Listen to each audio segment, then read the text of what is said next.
It's week 30 of A Year of Wisdom. Let's get to reading.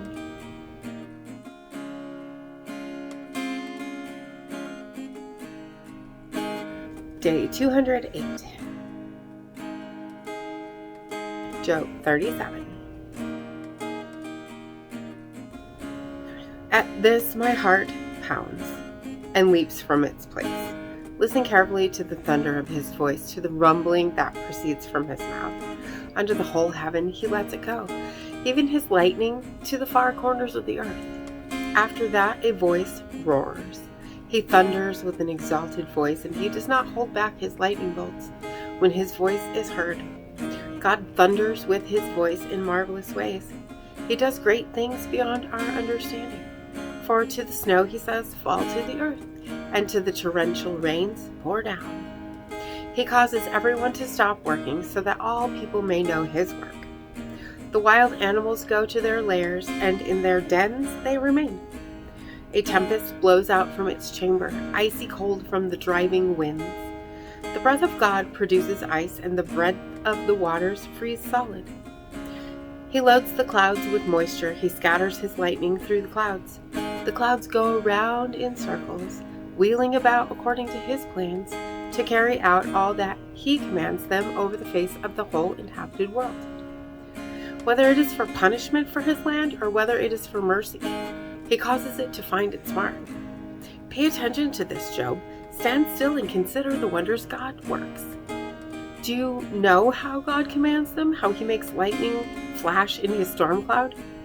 Do you know about the balancing of the clouds, that wondrous activity of him who is perfect in knowledge? You whose garments are hot when the earth is still because of the south wind, will you with him spread out the clouds, solid as a mirror of molten metal? Tell us what we should say to him. We cannot prepare a case because of the darkness. Should he be informed that I want to speak? If a man speaks, surely he would be swallowed up. But now the sun cannot be looked at. It is bright in the skies, after a wind passed and swept the clouds away. From the north he comes in golden splendor. Around God is awesome majesty. As for the Almighty, we cannot attain to him. He is great in power, but justice and abundant righteousness he does not oppress. Therefore people fear him, for he does not regard all the wise in heart. Proverbs 27. Do not boast about tomorrow, for you do not know what a day may bring forth. Let another praise you and not your own mouth, someone else and not your own lips. A stone is heavy and sand is weighty, but vexation by a fool is more burdensome than the two of them. Wrath is cruel and anger is overwhelming, but who can stand for jealousy? Better is open rebuke than hidden love. Faithful are the wounds of a friend, but the kisses of an enemy are excessive. The one whose appetite is satisfied loathes honey, but to the hungry mouth every bitter thing is sweet. Like a bird that wanders from its nest, so is a person who wanders from his home. Ointment and incense make the heart rejoice, likewise the sweetness of one's friend from sincere counsel. Do not forsake your friend and your father's friend, and do not enter your brother's house in the day of your disaster. A nearby neighbor is better than a brother far away. Be wise, my son, and make my heart glad, so that I may answer anyone who taunts me. A shrewd person sees danger and hides himself, but the naive keep right on going and suffer for it. Take a man's garment when he has given security for a stranger, and when he gives surety for a stranger, hold him in pledge. If someone blesses his neighbor with a loud voice early in the morning, it will be counted as a curse to him. A continual dripping on a rainy day and a contentious wife are alike. Whoever hides her hides the wind, or grasps oil with his right hand. As iron sharpens iron, so a person sharpens his friend. The one who tends a fig tree will eat its fruit, and whoever takes care of his master will be honored. As in water the face is reflected as a face, so a person's heart reflects the person. As death and destruction are never satisfied, so the eyes of a person are never satisfied. As the crucible is for silver and the furnace is for gold, so a person is proved by the praise he receives.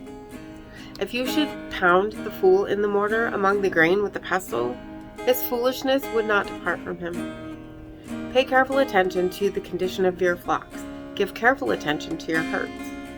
For riches do not last forever, nor does a crown last from generation to generation. When the hay is removed and new grass appears, and the grass from the hills is gathered in, the lambs will be for your clothing, and the goats will be for the price of the field. And there will be enough goat's milk for your food, for the food of your household, and for the sustenance of your servant girls. And as always, thank you so much for being here today.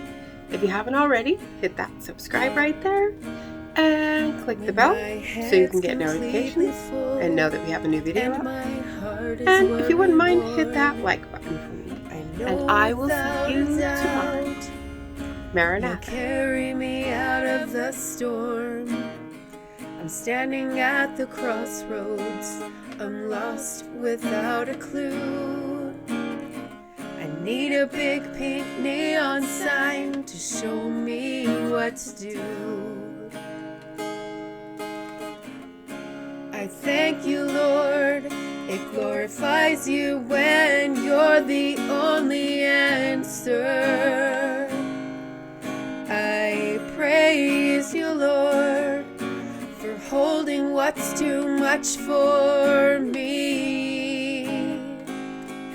And I'm amazed by you, Lord, because nothing's too big and nothing's too small to lay at your feet.